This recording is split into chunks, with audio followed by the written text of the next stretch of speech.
A evolução do conceito da soberania.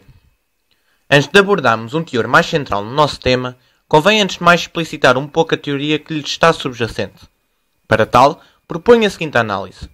Pensemos na soberania como um elo de ligação entre o Estado, isto é, o poder político, e a política, ou seja, a solução do problema do conflito entre poderes. Seguindo esta tese, defendida por Jean Bodin, é a soberania a única ligação e a única união que faz de famílias, corpos, colégios particulares um único corpo perfeito, que é exatamente o Estado. Não podemos deixar de pensar na evolução do conceito sem referir a própria evolução do Estado e da política. No que diz respeito à época, estamos em meados do século XVI, época em que o aparecimento de fronteiras territoriais diminutas fazem da centralização do poder uma condição fulcral de sobrevivência do próprio Estado, no qual se dá o advento da Reforma Protestante e a Contra-Reforma Católica, com o estabelecimento da Inquisição, e em que Portugal e Espanha continuam a ser os protagonistas na Europa devido aos descobrimentos. Finalmente, período no qual a maioria dos reinos europeus são absolutos, isto é, todo o poder está concentrado numa única identidade, neste caso, o rei. De facto, foi um século de grande agitação em termos de relações entre Estados. De grande prosperidade, o absolutismo ganhou ainda mais força com o advento de descobrimentos, não só em Portugal e Espanha, mas também mais tarde na França e no Reino Unido, pelo qual a utilização da política ganha novos contornos, com a escrita do Príncipe, por Maquiavel, em 1513, e mais tarde, em 1576, com a obra de Jean Bodin, Os 6 Livros da República. Na realidade, esta obra torna-se de tal forma importante para a teorização da política que, para muitos, Jean Bodin é considerado o pai da ciência política, exatamente por ser o primeiro autor a discutir a temática da soberania, tema do nosso trabalho. Na obra Os 6 Livros da República, Bodin refere que o poder político centralizado evita a desagregação do Estado em pequenas unidades territoriais e é o garante da unidade política estadual. É a soberania o verdadeiro fundamento, a charneira sobre o qual assenta toda a estrutura do Estado, e da qual dependem os magistrados, as leis, os decretos. Por soberania deve-se entender aquele poder absoluto e perpétuo que é próprio do Estado. Atendendo à ideia de soberania, o poder político pode ser apreciado na esfera interna, como poder supremo. Na esfera interna não há poderes acima do poder político, há um plano de subordinação de todos os poderes em relação ao poder político, e na esfera externa, como poder independente. Na esfera externa, o Estado não recebe diretrizes de outros Estados. Há uma coordenação com os restantes Estados. Charles Osiot, em 1610, identifica a soberania e Estado na sua obra em que debate o exercício do poder na ordem pública. O direito público do começo do século XX considera como una, indivisível, inalienável e imprescindível. Já Carl Smith considera como decisão em situação excepcional. Assiste-se, assim, à identificação crucial do político com o estatal e, juntamente, somos levados a pensar a relação do poder propriamente políticas, quer dizer, estatais, na esfera interna, em termos já não horizontais, isso diz respeito à sociedade, mas sim verticais. Esboça-se assim uma imagem altimétrica do poder e, portanto, da política. Por isso, é possível afirmar-se que a política, como solução do problema de conflito entre poderes, consiste numa subtração de força legítima aos centros, aos corpos e aos indivíduos em nome de um único poder monopolista de legitimidade, isto é, do poder absoluto do soberano. Sem racionalidade, o universo político não é imaginável. Não só chegamos à política por ruptura e descontinuidade em relação ao estado de natureza, mas o persistir neste último e o permanecer dentro das relações que vigoram numa condição não apolítica ou pré-política, não levam-se na degradação máxima, quer dizer, à morte. Thomas Hobbes, é o defensor desta teoria e é também apelidado de gêmeo de medo. Uma sociedade sem Estado é o drama histórico de uma guerra civil. Sem Estado, a natureza é só um teatro de conflito e colisão. Não há razão nenhuma para entrar no Estado político, poder-se dizer, senão aquela pela qual ele é objeto de escolhas de indivíduos racionais. A simulação do contrato, já que a formulação da teoria do contrato social não pressupõe o estabelecimento de um contrato em sentido material, na sua estrutura conceptual, é análoga da definição de uma pedra de toque, com o qual avaliar, corrigir, transformar ou mesmo sancionar a legitimidade do Estado político. Esta é uma das teses principais de John Locke na formulação do seu Estado, em que afirma que o Estado nada mais é que um instrumento de garantia e tutela em relação aos indivíduos possessivos, e de Jean-Jacques Rousseau, que transfere a soberania do Estado para o povo. A soberania torna-se inalienável, segundo a perspectiva de Rousseau. Os deputados do povo não são nem podem ser os seus representantes, são apenas os seus comissários. Indivisível, uma vez que Rousseau é hostil à separação de poderes, aos corpos intermédios, às frações no Estado. Tem que também ser infalível. Deve ser exercida pela vontade geral, que é sempre reta e tendo sempre a autoridade pública. E, absoluta, o pacto social dá ao corpo político um poder absoluto sobre a alienação da liberdade pessoal ao corpo social.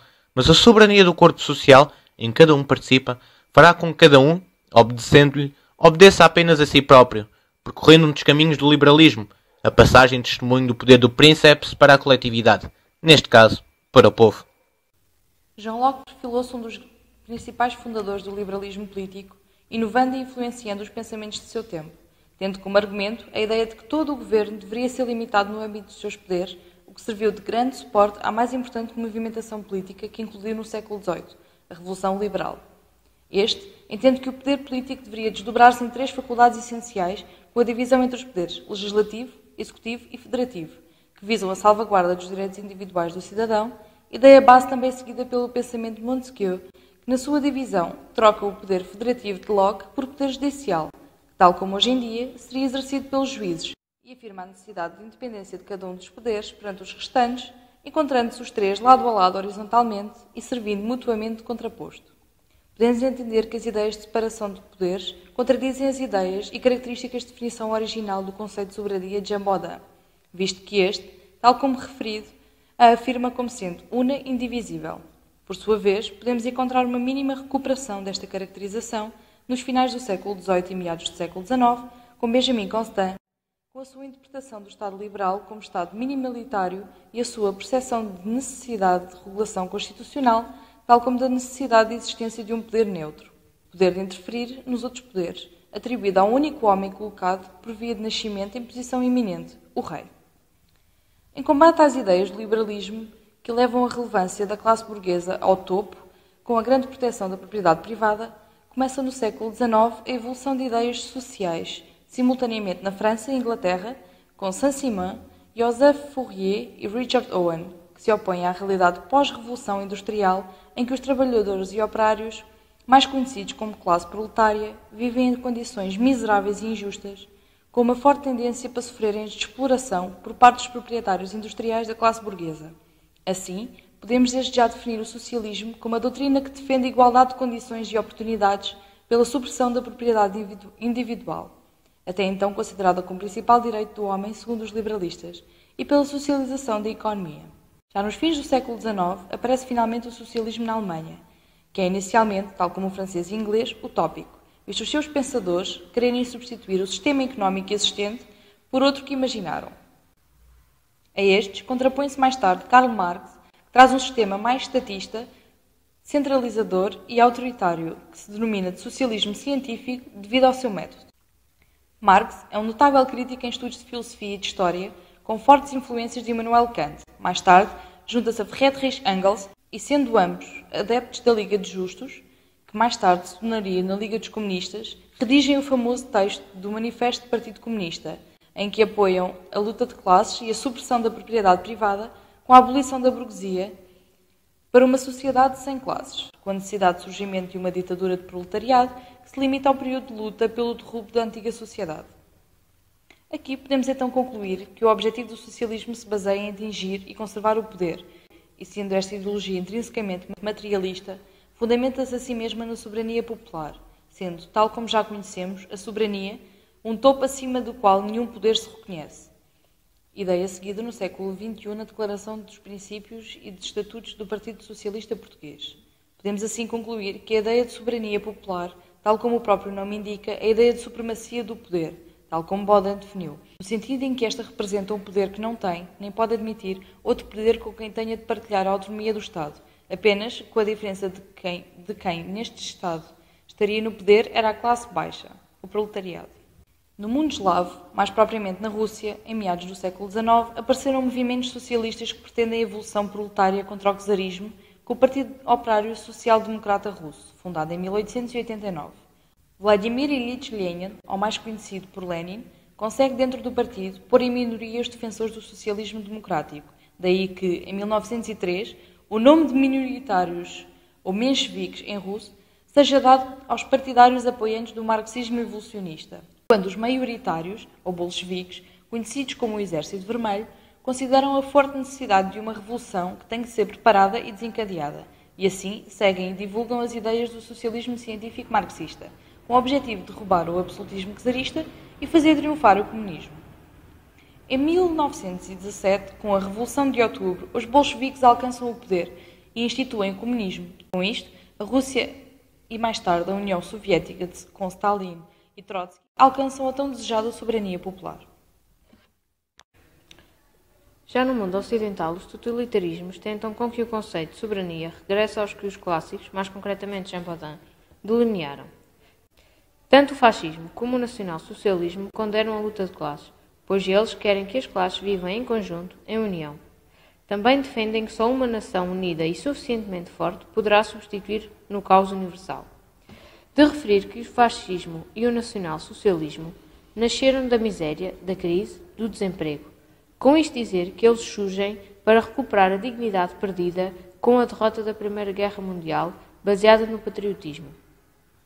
Por isso, Benedito Mussolini e Adolf Hitler defendiam o primado do Estado, ou seja, o Estado é um todo, um bloco, não toleravam a separação de poderes, nada existia no Estado além do próprio Estado. Podemos verificar com a afirmação de Mussolini, tudo no Estado, nada fora do Estado. Em suma, os modelos totalitários tentaram com que a soberania rejuvenescesse, ou seja, com que esta fosse una, indivisível, perpétua. No caso português, não podemos falar de um Estado totalitário, mas sim autoritário. No entanto, para o que nos interessa, é que segue a mesma linha de pensamento, anteriormente referida, como podemos ver com a expressão de António Oliveira Salazar, tudo pela nação, nada contra a nação. Ainda na base desta expressão, podemos afirmar que António de Oliveira de Salazar defendia a concentração de poderes. Aqui reporta-nos para a ideia de unidade, que nos é transmitida por Jean Baudin, que não existia nenhum poder superior ao Estado, ou seja, este era independente segundo a disposição do artigo 4 da Constituição de 1933. Após a Segunda Guerra Mundial e em consequência dela, os modelos totalitários caíram e também se desencadeou na Europa um movimento de integração interestatal, sem paralelo noutras épocas e com fortes traços de originalidade no confronto com outras experiências. Temos os exemplos da Organização das Nações Unidas, da União Europeia e a Organização do Tratado do Atlântico. Com a participação nestas organizações, os Estados veem a sua soberania ser reduzida. O exemplo disso são as normas e os cógenes. Estas gozam de uma imperatividade própria e autónoma, que vinculam todos os Estados, independentes da sua vontade e até mesmo contra a sua vontade. É o caso da Declaração Universal dos Direitos do Homem. Temos também outro exemplo, a saber, é a emissão da moeda. Esta deixou de ser feita em cada Estado-membro para ser realizada por uma entidade comunitária. Agora caracterizando a soberania em Portugal. Este afirma ser, no sentido clássico do termo, um Estado que não reconhece nenhum outro poder que lhe seja superior na ordem interna, nem na ordem externa, segundo a disposição do artigo 1º da Constituição da República Portuguesa. A Constituição também a caracteriza nos termos do artigo 3, número 1, sendo una e indivisível, residindo no povo.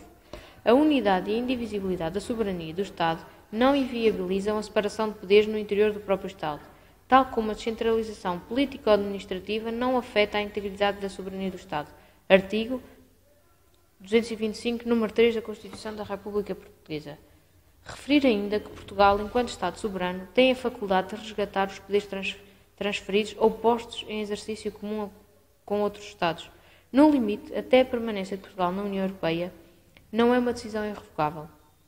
O exercício de direito de recesso de Portugal da União Europeia, resgatando a soberania hipotecada, traduzirá ainda uma forma legítima de exercício da sua soberania como Estado. O professor Paulo Autério sustentam que, embora o conceito correspondente não possa ter compreensão idêntica à que tinha há 400, 100, 50 anos, tem sobrevivido, embora com adaptações e com reconversão, sendo que a referência à soberania, atualmente, relaciona-se numa primeira dimensão com a independência. Terminamos com o conceito atual de soberania, segundo o professor Jorge Miranda. É, mais do que um dado jurídico, uma vitória permanente a garantir.